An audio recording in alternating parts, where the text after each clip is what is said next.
It's going to be difficult for him to try and find a different alternative, another hero that can just serve the same kind of purpose. He needs to find himself. He needs to figure out what made him so strong when he debuted last season in Season 12. But we'll see the debut of RRQ Hoshi today as we come into the drafting phase of game number 1, presented to you by the official tournament phone Samsung Galaxy. Ruby, Nolan already taken off the board. We see the Matilda once again, an unviable pick. 100% ban pick rate. It's absolutely insane. It always usually is the first ban. They don't even try to let it go. They just ban it out, take it away from everyone. But so is the Joy. Ever since that Nolan Joy game that we saw in the opening of Season 13, Evo versus Alter Ego, we have never seen Joy again. It's a bit too risky to let go. I do wonder what lane will be contested right here, because for Aura, there's going to be a bit of a lack of information right here. RRQ could very easily go for Octa, Dawn, or Brusco, right? Although it seems like so far, what teams have been doing is that they've been targeting Brusco, who is known to be a bit more linear with how he approaches the game. What do you think about Dawn, though? Have you casted his MDL matches? I actually don't think so, but I have seen him play. I've watched the MDL What's Grand his Finals. style? He's very setup heavy. He's an enabler for the team. He's actually known for his glue in MDL. Ah. The way that he plays the glue is very similar to Luke, if you know what I'm saying here. The Gluken time kind of strategy where he enables a team making these crazy plays. I think Dawn is kind of similar to Pi in a sense when he plays the enablers. But what makes him special is the fact that he can actually also play the carries quite well. So he's a very flexible type of XP laner, and I think that's why RRQ decided to put Dawn here over Banana, who's more of that damage dealing carry type of XP. Yeah. I think it was Colius who mentioned it in Mpe Show. It was like, Banana's great, but he needs to be able to adapt to a different play style. Because he's very 4-1 formation or a split push type sense of a EXP laner. So with Dawn coming in, this is very interesting. Let's see how RRQ Hoshi actually adapts to it. A Guinevere ban from the side of Aura Fire. Now RRQ have first pick. Are they going to go for the Vexana? That's the question. Because we saw Octa struggle a bit when he was playing the Lilia. It seems like on these heroes, they can stay in a safer distance. They have ways to save themselves from dire situations like the Vexana. That's where we've seen that he can actually do a lot better. Vexana first pick. So we'll have to see. It's gonna be the Vexana. We got a sneak peek from the phone. That's a value pick, but now Aura can respond. We have actually different opinions here for Octa, how he plays. I think on the Lilia, on heroes that we've seen him previously, he's actually, I personally am not a fan of his Lilia. But I am a fan of his Vexana. His Vexana, I gave him massive props. We disagree on this, but I think his Vexana is one of the best. I think the way he uses the Eternal Guard to bait, to CC, to just put in more utility, but also being able to dish out enough damage burst, it's really good. I think we're going to see a good performance from this Vexana on Octa. Okay.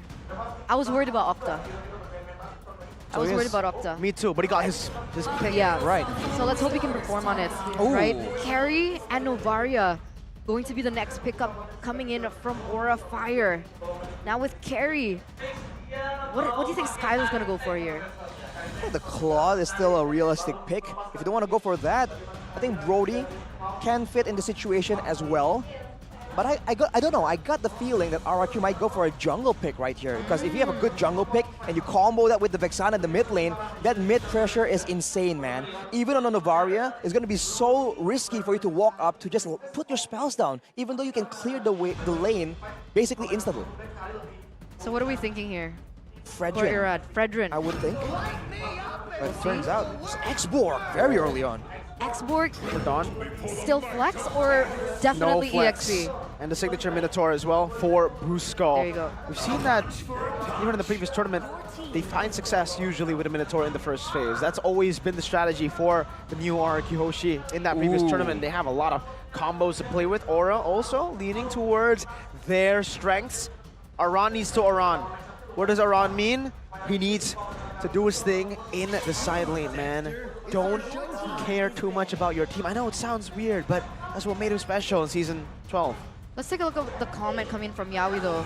The roamer who will shine in MPL ID Season 13, Brusco is one of them. He is a potential player and I believe he will be able to unleash his potential further with RRQ Hoshi. Well, we'll see how you do against Brusco here, because it is a nice matchup that I've actually been personally looking forward to. Brusco, There are two sides to Brusco. It could be Bruscover or Brusco. Brusco. Shout out. Ulf. Shout out Ulf. We'll see, man. But for Aura now, knowing that there's a gold lane, they have a gold lane already. They ban him with a Claude. And I imagine one more gold lane won't hurt. So for RRQ, they're focusing fully on the jungle right now.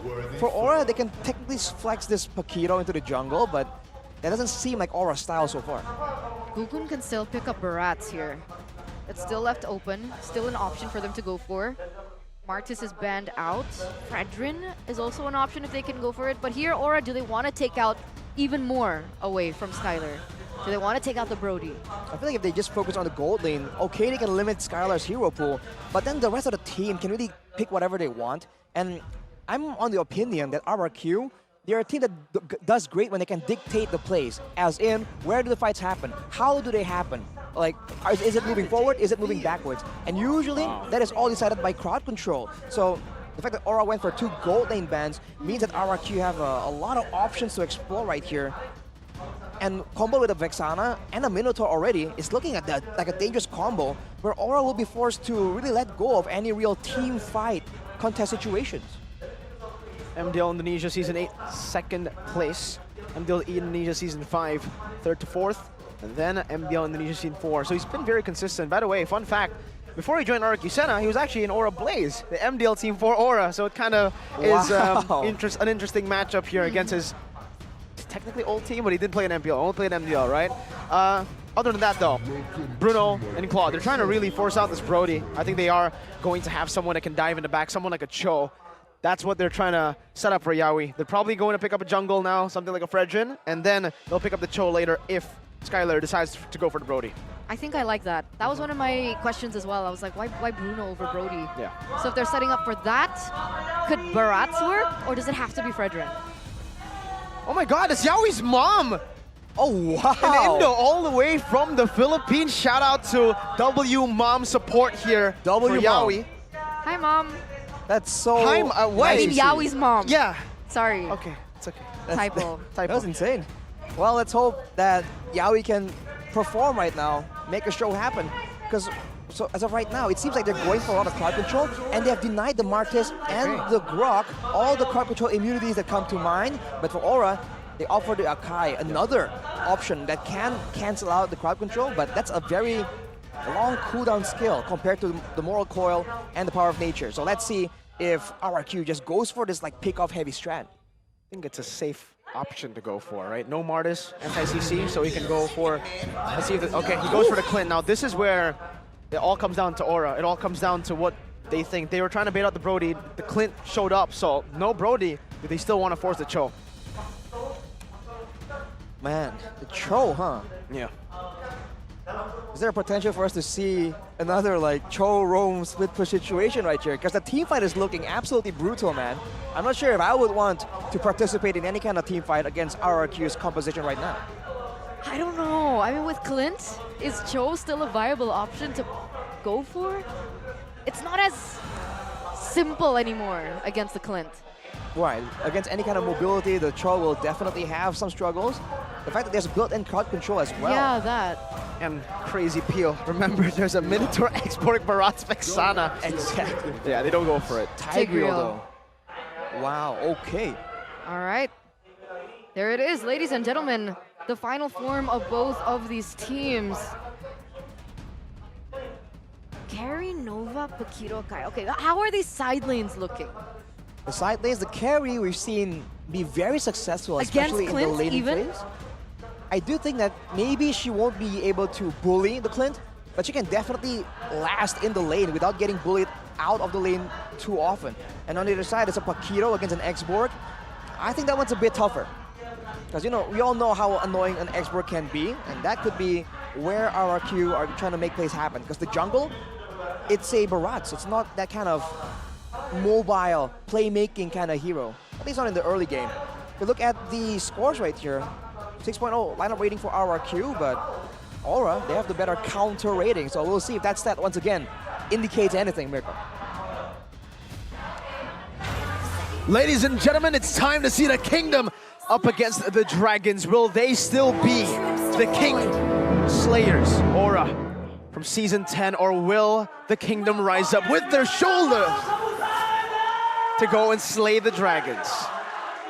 That's the question. That is the ultimate question here. And this is going to be the first time we see RRQ Hoshi back at MPLID Season 13. And it looked like you're right. I mean, you brought up to the point of the indexes, right? It felt like early game to mid, RRQ. Late game, RRQ. So where does Aura come into play here, as Yaoi's getting heavily punished here with the damage coming in from Octa and Brusco?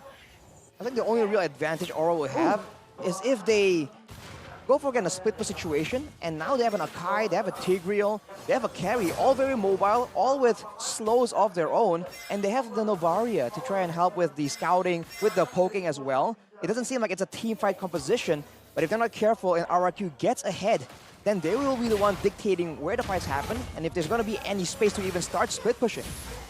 All right. Around here already marching down on the bottom side. Skylar, is he going to get it? Arashi, no purifies at all for both teams. But that's a very bold maneuver, because there's still a great chance that Aura can actually go for a big engage with the Tigreal, with the Akai as well. There's a lot of ways they can flank with the Paquito even. So for RRQ to not bring any purifies, that's definitely a bold maneuver. But they do have a Minotaur, and they do have the X-Borg that can kind of scout out and be that sacrificial hero. So maybe that they're thinking that, okay, we can get away without doing it, but it might cost them. Let's hope, right? Because on paper, it sounds easier said than done, but if Aura Fire is able to make things messy, that's where an RRQ can actually be faced with a problem here. Irad already on the turtle against Gugun. They're both at the same level. Heavy spin ready, that's his welcome, but it's Gugun who wins it out with the heavy spin. Now bringing Rad all the way back right now. Xiaoi's gonna be able to find an implosion on the two. Bringing it back again with a knock of Octa, flickers forward. Oh, Aran with a dive to the back and a knockout strike that knocks two out, and even more in that mid lane river, a 1-for-1. Aran still looking for Irad. It was as he was over chasing Yaoi. Yehezkiel helping him out, but a dinosaur is a bit too tanky. And for Aura, they'll just walk out with a big victory. Man, what a terrible outcome for RRQ right there. They have the fighters, they have all the tools, right? The combo, the level 4 power spike, and the extra manpower from the Eternal Guard. And yet they get flanked and their backline just gets decimated. And that is just not how you want this early game to play out. Looking at the emblems right here, a lot of vitalities on the side of RRQ. So they're attempting to withstand a lot of punishment. But then afterwards, I think you have to look at Skylar with the Rupture, with the Weapon Mastery and the Quantum Charge. He's fully intending to just scale up and delete all the members of Aura later on in the game with those items. That's the thing, right? If Aura Fire can make things messy for RRQ, that's when they shine. Talent prediction, I did not go for Aura though. Oh. I went RRQ 2-1. I also didn't go for Aura. Really? Liar. No, You I went did, for Aura. You're getting called out on live television. That means, you know, the other side. Anyways, for Aura, is Aran finally Araning? Did he finally find the angle to attack? Well, that flank from Aran was definitely devastating, so RRQ will definitely be looking to try and counter that in the next fight. But for now, it's still pretty even. It seems like both teams are just kind of farming around, waiting for the next play. And in a way, that kind of benefits Aura, because they have a combo of their own. They have the Akai for the neutral objective secure, and they have the Novaria for when things are not static or dynamic, rather, in the lanes. Aura's already setting up here. I remember Irad has had an amazing performance on the Retributions, but with Gugun and his heavy spin, I wonder if he can make that a little bit more favorable to his odds. He needs to time the death to his welcome. Brusco with a flicker early there. Heavy spin going to be used up, but Octa's the one who wins it with the Eternal Guard. Now is the implosion onto 2. Oh, 3 with the help of the Astral Echo hitbox. 3-man knockup, but it's Yaoi who ends up dying. Aran as well. Now jumping on the Dawn. A good flicker out from the knockout strike as he gets sniped down. Aran flickers out to safety in that bush. Very low. Gets a double jab to get out, and Aura are able to get something back at least in that team fight. That was a back and forth situation right there, but fortunately for RRQ, Octa of all people secures a turtle. You have to wonder how that's going to play out in the next turtle fight, but once again, they're showing that the combo does exist, and if everyone clumps up like that, if they're not caught off guard with a big flank, then they have success. But Skylar is going to get chunked out, and that's going to be a recurring pattern, so his team better prepare for that. Yeah, Syndrome or Yehezkiel has been quite on point with those meteors, man. Earlier on, he was able to get a kill, now being able to make Skylar sweat a little bit in that gold lane, but that was a good performance coming from Octa, I think. For sure. I mean, staying the turtle definitely swung the balance even further towards his team, but now Brusco is getting pushed away. It seems like Aura are going all in on this play. Can RRQ counter it though?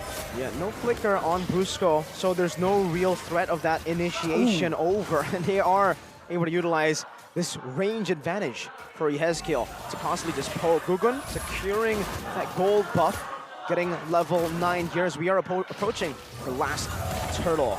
The rat poke down, not going to utilize the Detona's welcome yet. You have to take notice about the itemization though. Brusco seems to have rushed the Flask of the Oasis. It's going to be massive in the next skirmish, next objective contest, next team fight. Unless Aura can try and burn out that passage before the Lord even the turtle even spawns. 5 seconds to go, and it seems like Aura does have the map control for it. We'll see. Both junglers again, same level, same odds right now. But Yaoi, Flicker instantly, no hesitation, even to cancel on the jump. Brusco though, 2-man Minions Fury right now, so Heavy Spin is going to be able to pin Octa down for Aran to deal enough damage to take him down. Now Yaoi caught in the last insanity, going to be burnt down and melted. Kabuki in the back with the ultimate, forcing Skylar to get out, and Aran is able to execute. Now Skylar, no flicker, he used it earlier. Kabuki able to maneuver away from it. Aran bringing a rat back, no Detonas, welcome to save him now, and it's Kabuki who they give the gold to. It's a free turtle and an all-out win for the Dragons. wow, turtle slain here by Gugun, making Irad a complete non-factor in that neutral objective trade. As it looks like Aura Fire going in. Orad with the flanks. My lord, Eternal Guard from Octa though, the famous baits that we were hyping right before the game, and he does it again against Aran. I was just about to say that the Aran effect is in full effect, but then he gets taken out. Now that's a bit more momentum for RRQ, but they cannot take fights like that, man. They usually get ahead when they're the ones who are aggressing, when they're the ones who dictate what happens. Right there, Yaoi just took control over from RRQ and just wrestled it away for his team. That can be the main setting point. Brusco maybe might have to be a bit more aware, might be more prepared to just instantly counter-engage on that, because otherwise it's looking to be the same situation again. Right now, Aran just picked up the Malefic Roar. So when he goes in for those backdoor engages that looked a little hasty earlier on, it actually might just work with the amount of damage and penetration he now has. And I think he was riding the wave on that euphoria. For sure. If he can get that full damage build and be an absolute menace, one-shot in the backline, RRQ, they're very backline reliant, man. The frontliners have a lot of utility built in, but not the best of damage. And to make things worse, Yehezkiel has finished his Lightning Truncheon, so if the backline gets hit by the Astral Sphere, that's nothing to scoff at. As we take a closer look at the items right here, already a Heptasis and an Endless Battle built in for Skylar though. So against the backline, again, if he can get to them, that's a lot of true damage, that's a lot of burst. But Kabuki himself already has a Thunderbelt, and he's going for the Golden Staff already, so that passive is gonna shred the front line even more, even though Irad already has an Anti-Cuirass. This is the first time we've actually seen Clint being played at MPL ID Season 13. And him being so far behind Kabuki, 1,000 gold. Is he still a viable pick, Clint? I think it depends on the situation, because he is behind, but so is the rest of the team, right? It's not really a fair judgment to just, write off the hero just because, the game isn't going in their way. We'll say the late game damage though, where the AoE might swing the damage numbers in favor of Skylar compared to Kabuki, that single target. Both of these teams, they're now focusing on the next neutral objective. That Lord is very low. Implosion onto 2, Yaoi, beautifully done. Aran in the back as well. It's only Irad up front to use the Detona's welcome for the anti-CC, but he still loses out to the rectory of Gugun. in MDL, his name was King Gogun, and he's certainly showing that king that he has removed from his name. He's trying to show that king factor against the kings. That is poetic. And man, you keep talking about Aran, but look at what he did in that previous fight, man. He came in, he just found a path through the jungle. And for RRQ, they gotta start rationing the crowd control, man. They use a lot of the spells already to try and get a lead, get an advantage in the setup. But then when they used everything, including the Terrify that Octa has in that Vexana, that's where Aran strikes. He knows that the peeling tools have been expended. I thought it was a preemptive move though by Octa, bringing down the Eternal Guard just as the implosion hit. I think the Eternal Guard being put early on works, but then the first skill he needs to save, or vice versa. If he wants to use the first skill, then he needs to save that Eternal Guard, because otherwise, what are you going to do when someone jumps on you? That's true, You just that's have to true. walk backwards. All right, non-factor. And now Aura, they're sitting at a 6,000 gold lead. A Lord is marching down in the top side, going to be cleared down very quickly by Skylar. But it looks like Aura Fire is going to be able to get that mid-side turret. They're able to get 2 tier 2s as well on the side. Don hasn't been able to really melt these frontliners down. Oh, Retri by Irad and Gogun, but it's Kabuki who gets it. Very interesting interaction there. 2 Retris and the marksman. 80 seconds to go though until the next Lord, and RRQ for the most part, now they're really feeling it. You're seeing how they're moving, right? Skylar and Octa always sticking near Brusco, just in case Aran shows up out of nowhere. So the bush control definitely favors Aura, and if RRQ tunnels too hard onto Aran, then Yaoi has a chance to make the plays happen. Gugun has a chance to get a huge pin.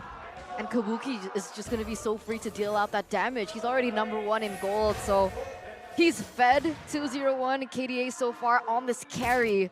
A hero that we can't really say is a comfort hero for him, right? I think. Carry? No, I think it might be quite like, it's not a bad pick for him, I think.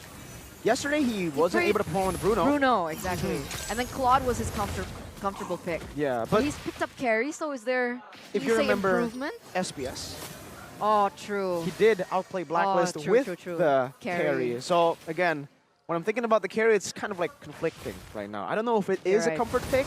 We have seen him perform on it. So far, he is performing on it. We'll see the outcome of this game. I think it's safe to say that he knows his way around the hero, but whether or not it's a signature pick, I think we have to wait and see, especially with it rising now in the meta. It wasn't nearly as popular back then, a couple seasons ago.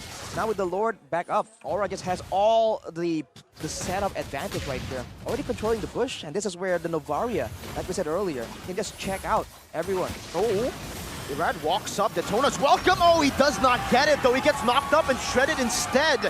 Now Brusco pinned down. Octa's trying to save him. Puts in an Eternal Guard. Doesn't connect. Yaoi still has the implosion, still has the flicker. But RRQ, they disengage instantly. They know what was coming for them. They tried. They were pinned to a wall, and that was what they went for. They tried to go for 50-50 steal, but the fact is, Irad was 2 levels below Gugun at that point. So it was very unlikely. It's a desperate steal attempt. Unfortunately, it didn't work out.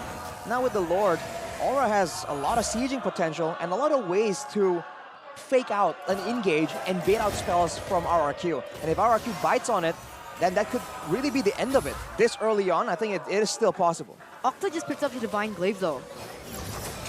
It just means a lot more damage, especially for the front line. Before, it's only Skylar and Octa that...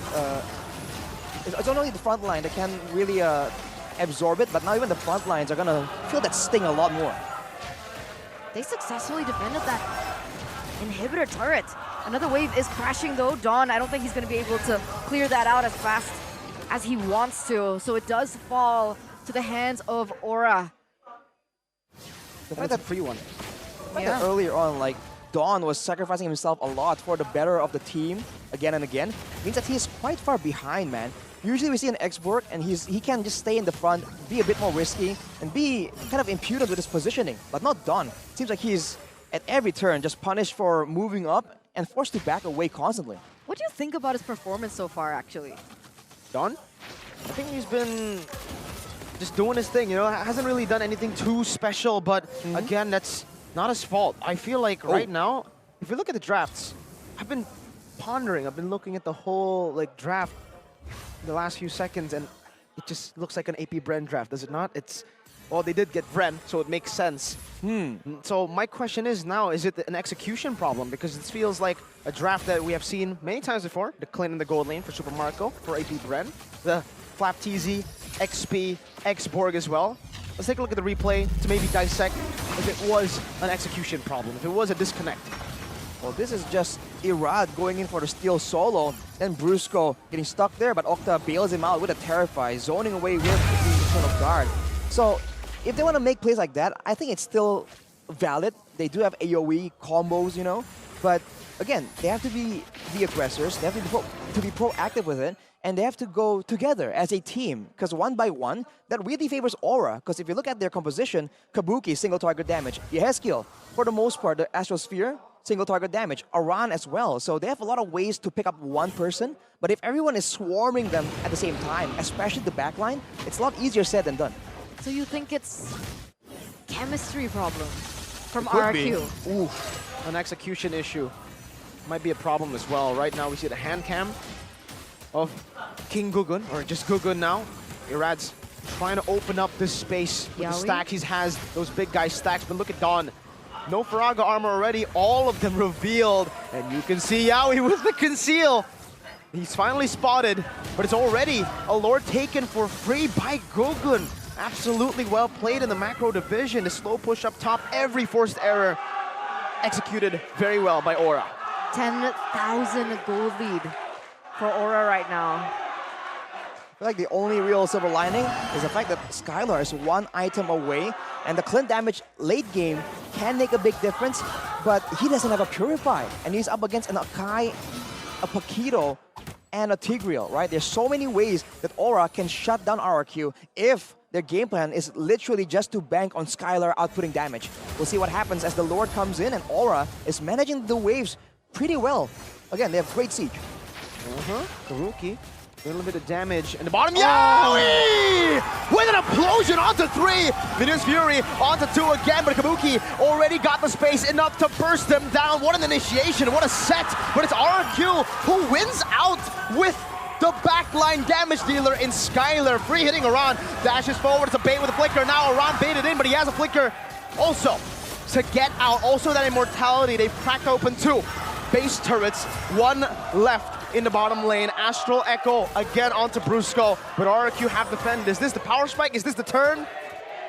There's just a big engage, but unfortunately for Yaoi, it's a 3-man implosion, but Skylar wasn't involved in that. And when they were cutting backwards, you saw Aran and Gugun just try and make the plays happen, try to build on the amazing initiation, but that's where the crowd control comes in.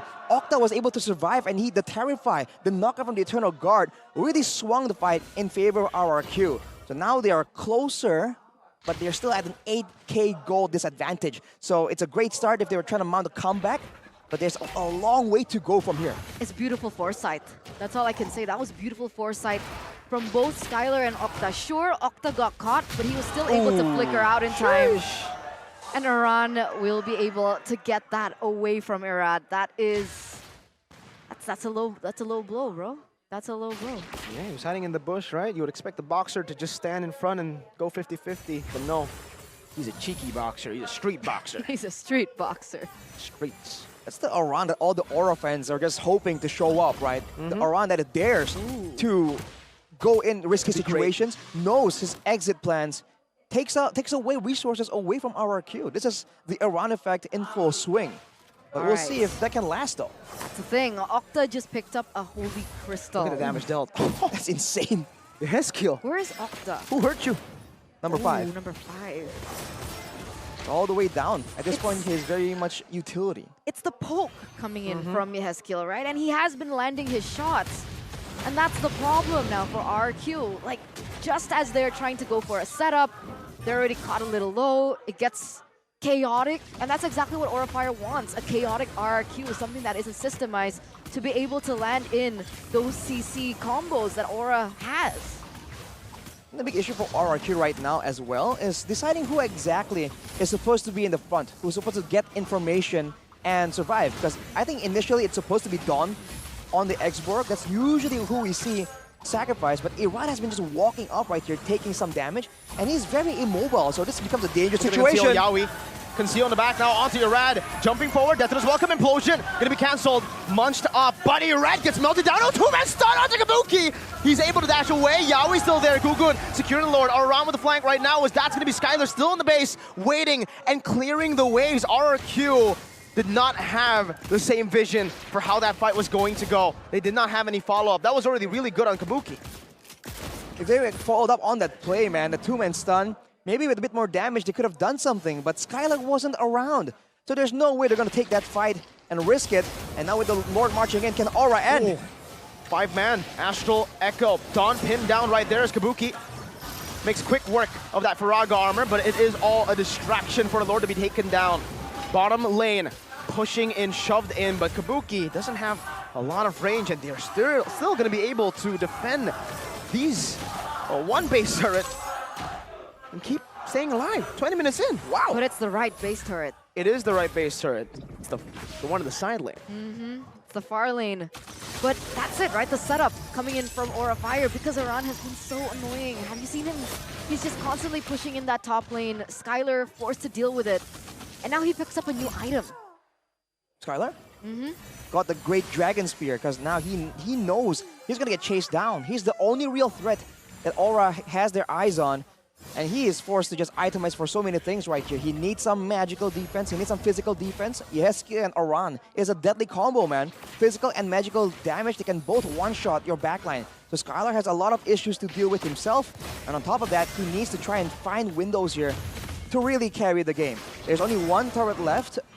I think for RRQ, they just have to try and maybe play some mind games, man. Because if they just wait it out, it's just gonna be another siege yet again. All right, Yaoi's already in place. What about the items here, Rashi? Does anything stand out? Well, there's no real blade armor, actually. I would assume that, especially with a carry, there's going to be a blade armor being built for someone on the side of RRQ, but that isn't around. Of course, everyone else is building defense, but for Iran in particular, he has the Radiant armor, but you have to keep in mind that now, it doesn't stack instantly. There's cooldowns before adding each stack. So it doesn't stack instantly up to 6 stacks anymore. So it takes a while to ramp up. So Yeskill is definitely going to be doing a lot of damage to him still. Yeskill 109 KDA so far. One of the weak links highlighted by a lot of people, but he's been performing quite well here. Very, very consistent, reliable as well. That constant damage coming through definitely is one of the deterrents that RRQ, Hoshi are currently facing. And Yaoi is still in the same position as he was. How many seconds ago? Maybe even a couple minutes ago. Yeah, kind of reminds you of a setter like Chaknu, the guy who would sit in the bush for 3 minutes on Kufra just to conceal and find an angle, or someone like Beloyski even at M5 on the TIG, rotating across the map just to circle around. And luckily he can do that, because Yeskill can open up the map and look for the information that is normally processed in by the roamer. And on top of that, RRQ, even if they do catch, let's say, Aran or Gugun in the jungle, it's not like they have any meaningful catch to try and punish that, right? Everyone has very short amounts of engage. It seems like their whole plan was to just counter-engage, but Aran runs into the Minotaur. But it seems like it's going to be a free Lord, man. Yaoi with the conceal. Astral Echo already. Yaoi in the back right now. Implosion is going to be ready, but Irad pops into Death Nurse Welcome, so it's only just a bait. And Irad has already used his Death Nurse Welcome. That's it. They're going to get the free Lord because of a flank that was only a feint. The mind games. What is going on? I can see what's going on in the face of Arashi. Looks pretty disappointed, looks pretty sad that this is happening, but Aura, so far, outclassing RRQ. We'll have to see. I mean, yeah, there's not much you can say about that. At this point, with Aura having all the cards, right, all the engages, knowing when to start the fights, having all the intel coming in from Yeskill as well, RRQ are just forced to play reactive, and if they do mount a comeback, it's gonna be built on the back of a mistake from Aura. I feel like at this point, that's the only way to put it, because it's not like Brusco is about to do a random Minuan Fury Flicker combo. It's a 4-man, 5-man actually. Dawn losing all of the Faraga armor. Gugun in the front right now. Kabuki. What the Rat just gets deleted, Gugun. Winner Truncheon. And Immortality buys it. Minutes Fury on 2-3. Earlier, Irad still going to be deleted off of the Land of Dawn. Gogun still has it. Aran jumps in with a nature. Now, oh no, he shoves him back away from the Astral Spear. That should have connected. The Winter Truncheon being bought left and right. That's going to be Aran still surviving in the side of Skylar. Looks for the last hit. Finds it. Yaoi loses his life. And Aura once again cannot finish in this game. 25 minutes in. RRQ, no base turrets. But with a breath of life, Skylar gets shot. An Astral Meteor now.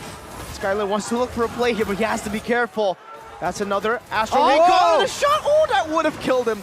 Skylar dodges. Okay, enough. Yaskiel, come on. All right, 3-2 for one trade in favor of RRQ as they were able to defend it. And look at the tides completely turn. RRQ on their opposite arc, looking for a base turret. But they still can't. They don't have any minions. And you see that Gugun walked up and retreated the cannon minion to ensure that tower just stands that much longer. 20 seconds to go, and I feel like right now is where RRQ needs to try and look for a fight, even though they have no engage whatsoever, man. This is their period, their window to try and get something with a member's advantage, but they can't do it. Aura just backs away, waits for the backup, and now it's back to the same situation. And with Aran in the picture, there's no way RRQ can force Aura into a fight. They have to wait yet again for the fight to happen in the base where their counter-engage composition can really take root. And if that happens, that's it. That's over, right? I mean, 26 minutes in already, the death timers are enough to make one mistake GG. Yeah. That's it. It's getting so much more intense now. But no way. He did it. Yaskiel did it. 10 and 10. If you look at his score, 1-0 and 10. Wow. Ouch. That's 4,000 gold lead. That's a great stat to have. Now RRQ, once again, pulled away by the split push, by the Aran effect. I think they might just let it go. If they want to risk it, this is going to be a huge risk. They risk getting backdoored, and they also risk the straight out losing right here without being able to catch the more prio members from the side of Aura. I think they might just have to let it go. Let's see. I mean, Dawn is giving information. Irad's already on standby, but Yaoi too. Dawn losing the Faraga armor, getting shot down again. No Faraga armor. Irad now has been delegated the job to open up this side of the map. Skylar earlier was able to get a good shot on Aran, but he's still slow pushing that mid and the top side. He's always just staying out of the vision pocket. So that RRQ will be constantly thinking, where is this Paquito? Are they flanking? Yaoi as well, doing the same thing. Gogun is holding on to the Lord. Irad taking control. They want to commit right now. Paquito's up top already in vision. Irad versus Gogun, but it's Yaskiel who finds it. Now it's Irad who falls to Kabuki, and Yaoi finds an implosion to bring them back. Say goodbye to Brusco, say goodbye to Irad. The two imports taken down by Aura now, and only the Indonesians left to defend. Don, Skylar, and Octa. They have the wave clear.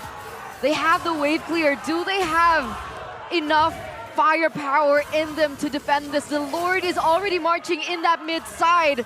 Brusco and Irad, their main frontliners, are gone. Yaskiel's already going in. Gugun, Yaoi, they're looking for their timing. Oh, Yaskiel, what? He walks up, loses his life, but it's all just a bait right now. Kabuki will stay targeted with Nature and the Lord. They needed a miracle to defend that, and they will be able to create